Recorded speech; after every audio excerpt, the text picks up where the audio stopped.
जो शंकर है वही जी रहा है, जो शुद्ध था वह मिट गया। संसार के तमाम देशों में प्रचलित नस्ल धर्म जाति के नाम पर हुए और हो रहे शोषणों और अत्याचारों का प्रत्युत्तर जीव विज्ञान देता है।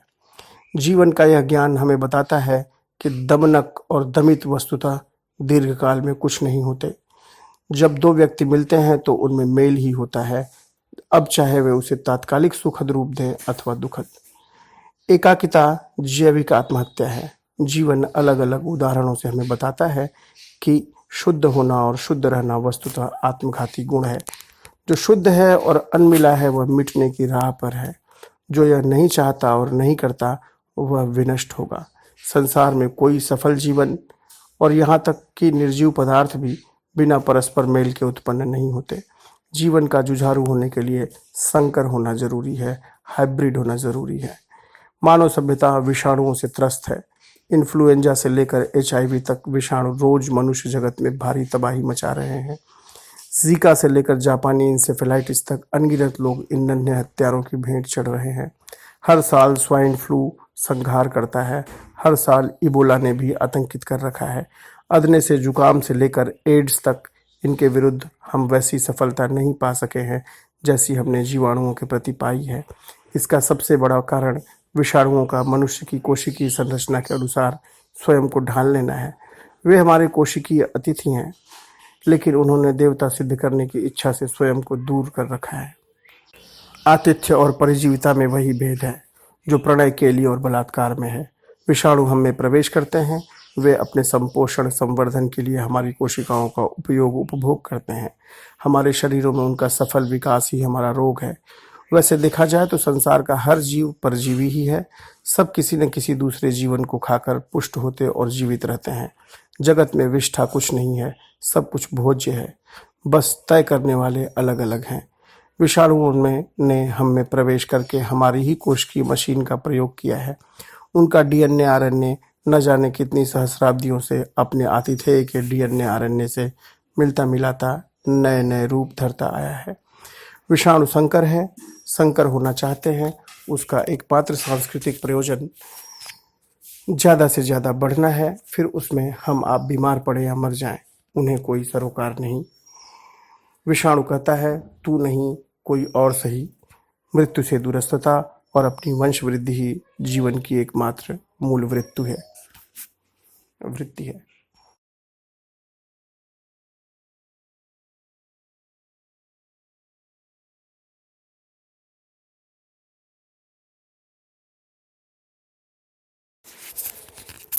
जिसे आप नज़ला या जुकाम कहते हैं वह एक नहीं कई तरह की खुराफात हो सकती है।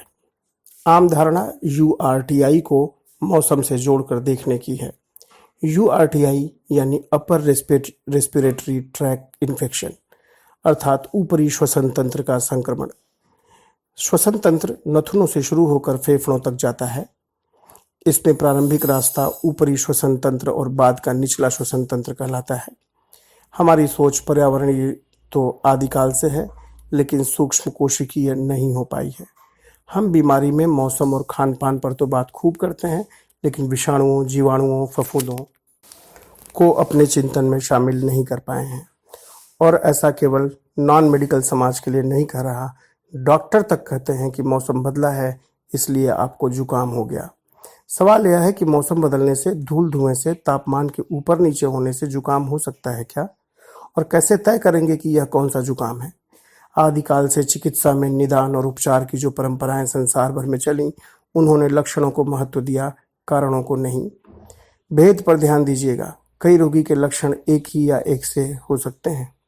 कारणों को पता करने के लिए विज्ञान की जो उन्नति चाहिए थी वह पिछले 150 साल में आई है। इसीलिए इन्फ्लुएंजा ऊपरी ग्रह नक्षत्रों के इन्फ्लुएंस प्रभाव का प्रतिफल माना जा गया, और मलेरिया मल यानी बुरी, एरिया यानी हवा, बुरी हवा का। यह जाने तो बमुश्किल 100 साल हुए हैं कि इन्फ्लुएंजा एक विषाणु की कारस्तानी है और मलेरिया एक प्लाज्मोडियम नामक परजीवी की। और जब तक कारण ही न पता होगा, उपचार का विकास कैसे किया जाएगा?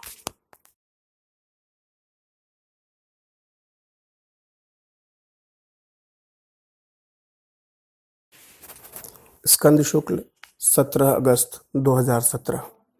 जितने लोग प्रथम विश्व युद्ध के 4 सालों में नहीं मरे, उससे अधिक इन्फ्लुएंजा के विषाणु ने साल भर में लील लिए थे।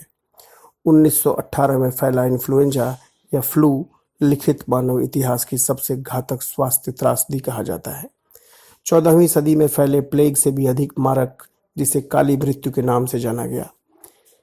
वह बाह्य आंतरिक महायुद्ध समाप्त हो गया था, लेकिन आंतरिक वैश्विक महायुद्ध लाखों अमेरिकियों यूरोपियों के शरीरों के भीतर चल पड़ा था। पहले की तो संधि की शर्तें तय कर ली गई थी, मगर दूसरे से संधि कैसे हासिल हो, यह किसी को समझ में न आता था। इन्फ्लुएंजा साधारण जुकाम हो सकता है, लेकिन हमेशा नहीं होता। साधारण जुकाम के कारण कई विषाणु और कीटाणु हो सकते हैं। सबसे अधिक साधारण जुकाम राइनो वायरस नामक विषाणु के कारण होता है।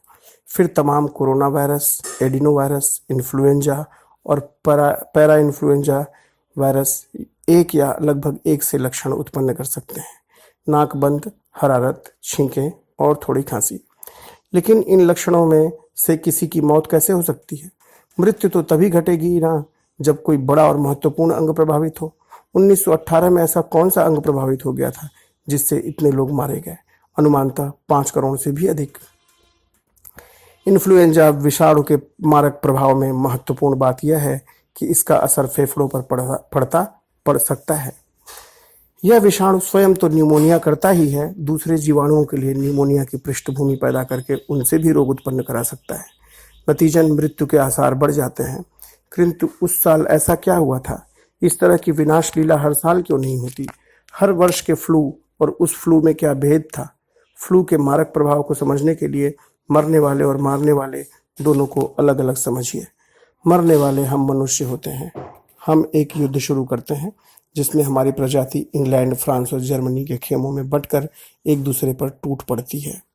हम झुंड बनाकर, जिन्हें हम सेना कहते हैं, एक जगह से दूसरी जगह जाने लगते हैं। हमारा नित्य संपर्क नए नए लोगों और जानवरों से होता है। हम गोलियां बरसाते खंदकों में छिपे पड़े रहते हैं महीनों, जहां न खुली हवा होती है और न शौच की समुचित सुविधा। इन्फ्लुएंजा का विषाणु यह सब देखकर मुस्कुरा रहा है। इतने सारे तरुण लोग एक साथ, युवाओं का इतना बड़ा जमावड़ा तो इतिहास में पहले कभी न हुआ। नतीजतन उसने हमारी आबादी पर आक्रमण की ठान ली। यह उसका आक्रमण था। विश्व युद्ध चाहे कोई जीते, विषाणु युद्ध मनुष्य जरूर हारेगा। हम हारे और बुरी तरह हारे। मनुष्यता को हिला दिया अदने से प्राणी ने, जो जीवन मृत्यु की देहरी पर स्थित है। स्पेन के महाराज अल्फोंसो को भी विषाणु ने लपेट लिया और राष्ट्रपति वुडरो विल्सन के श्वसन तंत्र को भी झकझोर दिया। आमतौर से फ्लू की मौतें बच्चों बूढ़ों में अधिक होती हैं। उस साल इन्फ्लुएंजा ने करोड़ों युवा शिकार किए।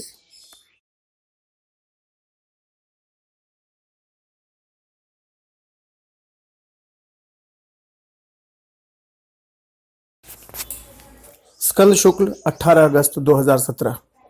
जिन शत्रुओं की संरचना बहुत सरल होती है, उन्हें मार पाना सबसे दुरूह कार्य होता है। पहली बार मैंने विषाणु को जीव विज्ञान की किसी स्कूली पुस्तक में जाना था। किताब के हाशिए पर षटकोण सी आकृति, जिसके नीचे लिखा था कि यह वायरस है। वायरस जो इसी पुस्तक की तरह जिंदगी मौत के हाशिए पर खड़ा है। वायरस जिसने दुनिया की हर चलती, रेंगती, उड़ती, तैरती, धड़कती, फड़कती चीज को अपने इशारों पर झुका रखा है। वायरस जो जीवन का सरलतम रूप है। वायरस जो परजीविता का मूलतम प्रकार है। जीवन पराश्रय का नाम है। जीवन वह सरल होगा, उतना पराश्रय कम नहीं होगा, अपितु बढ़ेगा। जीवन जितना सरल होगा, उतना पराश्रय कम नहीं होगा, अपितु बढ़ेगा।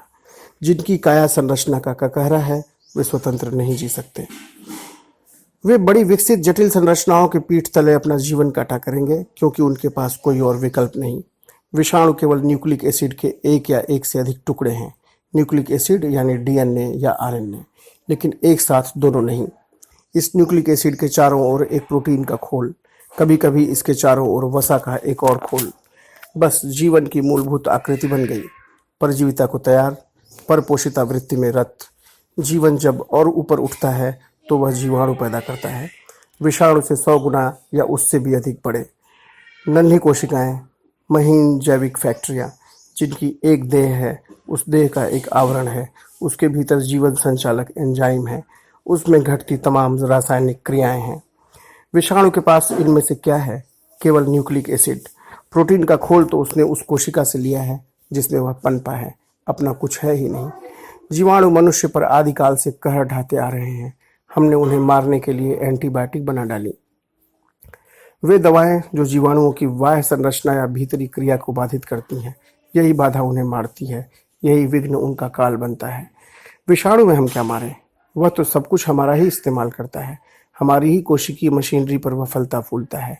उस पर प्रहार का अर्थ अपनी ही कोशिकीय संरचना को नष्ट करना, उसे ध्वस्त करना होगा। फिर अगर एंटीवायरल बनकर तैयार भी हो जाए तो विषाणु अपनी संरचना बदल ले, वह डाल डाल, वह पात पात।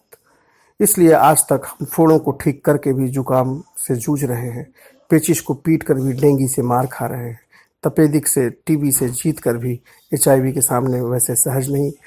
विषाणु से युद्ध आत्म पीड़ा आत्मनाश से बचते हुए एक बहुरूपियों को हराना है। वह अपनी देह में उसी का इस्तेमाल करके शत्रु का शमन संहार करना है। उसने बहुत कुछ हमसे लेकर विकसित किया और पाया है। इसलिए विषाणु दरअसल पूरा वह है ही नहीं, वह बहुत हद तक हम भी हैं। आपने वह घटना कई बार सुनी होगी जिसमें आतंकवादी किसी घर में घुस जाते हैं और फिर सेना को उन्हें मार गिराने में बहुत मेहनत मशक्कत करनी पड़ती है। विषाणु उसी प्रकार के कोशिकीय आतंकवादी हैं। विज्ञान उन तक पहुंचने की भरसक कोशिश में है। जब वह कामयाब होगा तब मानवता को अपने इतिहास की सबसे बड़ी फतह हासिल होगी।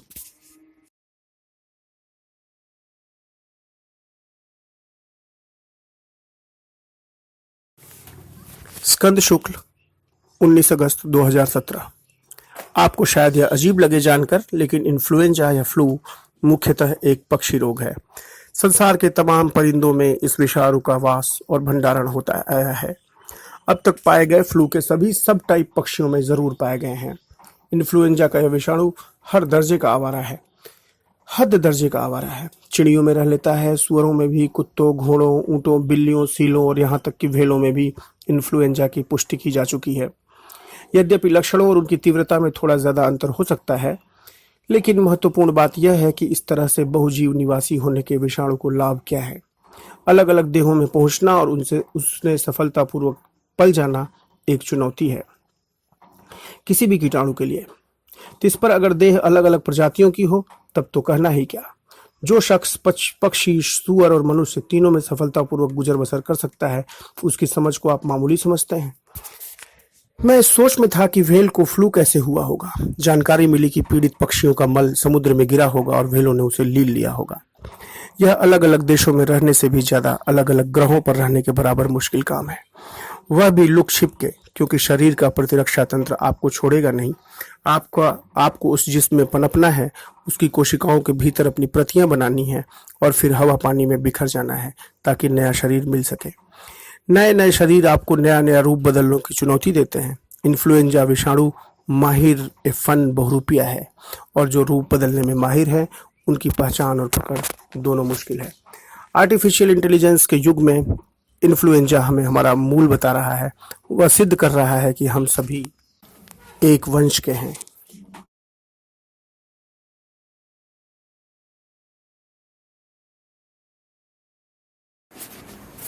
बीस अगस्त 2017, स्कंद शुक्ल। सुअर से मनुष्यता का संबंध पुराना है। न जाने कितने ही सुखद दुखद आदान प्रदान जाने अनजाने हम शुकरों से करते आए हैं। रोग से लेकर उपचार तक हमारा इनसे मजबूत और प्रगाढ़ रिश्ता रहा है। असंख्य आदमियों की जीविका और जीवन इस जानवर के अस्तित्व पर आधारित रहे हैं। सुअर हमारी ही तरह सर्वाहारी जंतु है। ढेरों दैहिक साम्य होने के कारण हमने इससे बहुत कुछ लिया है।